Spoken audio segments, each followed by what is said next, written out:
and welcome to Impact Patterns and Zones. My name is Nicholas Carter, and today we will be discussing different areas of recreation impacts and discussing patterns that have been seen across different zones and activities. So, of course, when you're recreating outside, you're going to encounter a variety of surfaces and environments. Different places will experience different levels of impact, like Forrest Gump running on that road is going to see a very different level of impact than our two friends there walking along the jungle from the Jungle Book. So let's take a look. Our first zone we're going to talk about is the impact zone. Now this is where the most impact is going to be places like campsites, trails, parking lots, those things. In these areas, the soil quality is not going to be that good. So because of the high level of impact, there's going to be a lack of nutrients, a high level of disturbance, some erosion, things like that. Vegetation disruption happens a lot here. A very high level of trampling and in some cases removal. A lot of times these areas, as you can see in the pictures, will have very little vegetation at all. In place it'll just be dirt.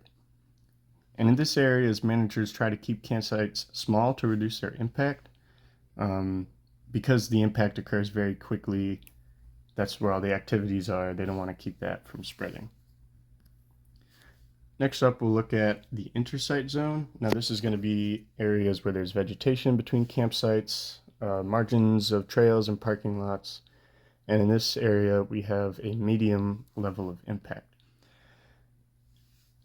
Now, in these areas, a lot of times informal trails can form from children playing, people looking for views, trying to get water sources, just areas that are popular enough that people will walk through them, but they're not designated trails.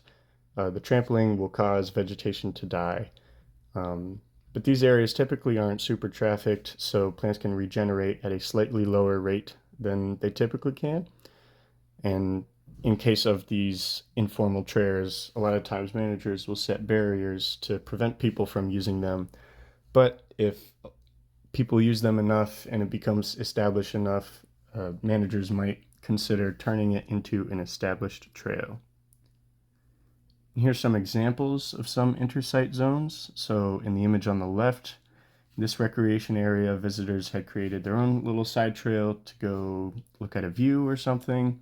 And that ended up eroding the landscape, creating that deep rut. And in order to not walk in this rut, people would walk around it, and that widened that side trail. And on the image on the right, we see a trail going down a very beautiful forest. And that trail is going to be our impact zone that we just talked about. But on either side, there's vegetation, and that is your intersite zone. And so as you're hiking, maybe you encounter other hikers, and the trail's not very wide for you both to comfortably fit. Somebody's going to step off to the side, step on those plants. And if people are doing that 100 times a day, eventually it's going to start wearing away at the plants, and they're going to have a hard time recovering. Next, we'll move on to the buffer zone. This is the outside zone, outside of the campsite, outside of the intersite zone. This is the forest. This is wildland. There's very few impacts here. People don't typically walk through these areas. Maybe you're trying to get wood for a fire or walking around in the woods in your backyard. In these areas, it's important to stop the campsite or the trail from encroaching on this area. We want to keep these campsites or trails contained so that the buffer zone, the habitats and ecosystem that we want to keep the same. But typically there's no active management strategy like there would be for an intersite zone or an impact zone, just because there's not a lot of traffic through here. It's more of a case-by-case thing, and the forest is going to manage itself. So let's look at some temporal patterns of impacts. As we discussed, different impact zones are going to have impact at different rates and different intensity levels. So our impact zone has a high intensity of impact, and it all happens at a very fast rate.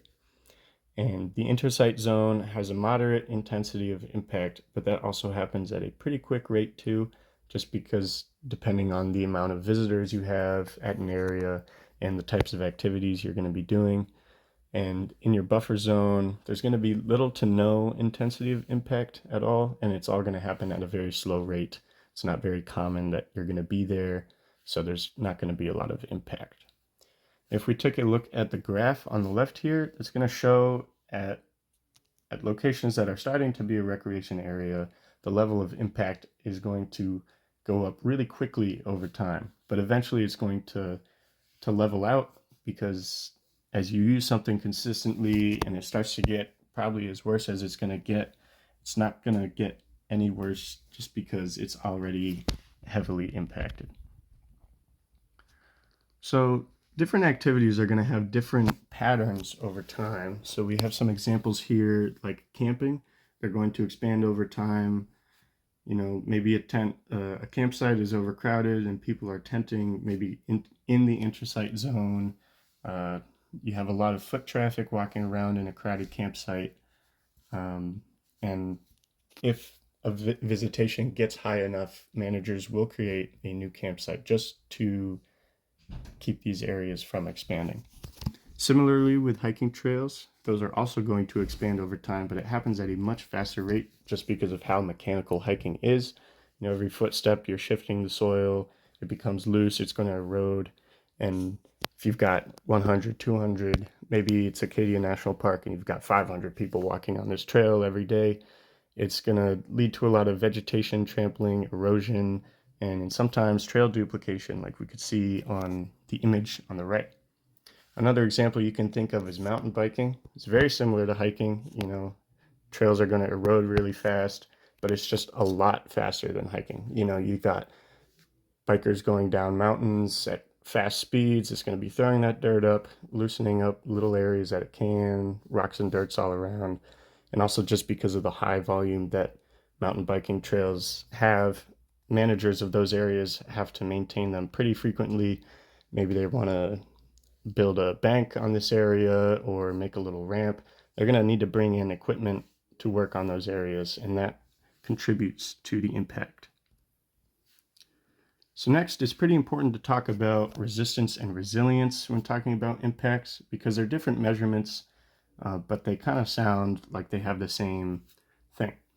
So resistance, that's going to measure how quickly or slowly a site is going to degrade. So once you start recreating in an area, how quickly or how much impact is that area going to take before it starts to degrade, whereas resilience measures how much an impact site can handle, and then from that point either bounce back and start regenerating or just be completely destroyed, and it's gonna have a really hard time regenerating the vegetation in that area.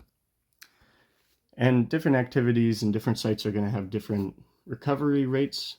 And of course, recovery rates are resilience based. And so at that point, how quickly are we going to be bouncing back from the effect of these activities? Say stepping on the side of the trail, you know, the plants are going to be probably fine if it's just that one step. But of course, hundreds of people walking over this one section on the side of the trail, it's going to take a lot longer for those plants to grow back. And ultimately, it just depends on the type of impact and how much a site was impacted. Thinking hiking versus camping, where I just talked about hundreds of people walking over vegetation on the side versus a family at a campsite walking over maybe the same spot a few times per hour. The rates of recovery in these different sites are going to be varying. But ultimately, impact recovery usually takes a lot longer than it takes for a site to be impacted. Plants are moving a lot slower, and especially in like mature growth areas, the scars from that impact is going to be present for a while. Think of like abandoned railroads or roads. If you find those in the forest, you can see they typically leave a big scar in the forest because it takes a long time for those trees and that vegetation to grow back in and return to its natural state. So that was just a couple things about impact patterns and impact zones. I hope you enjoyed and have a great rest of your day.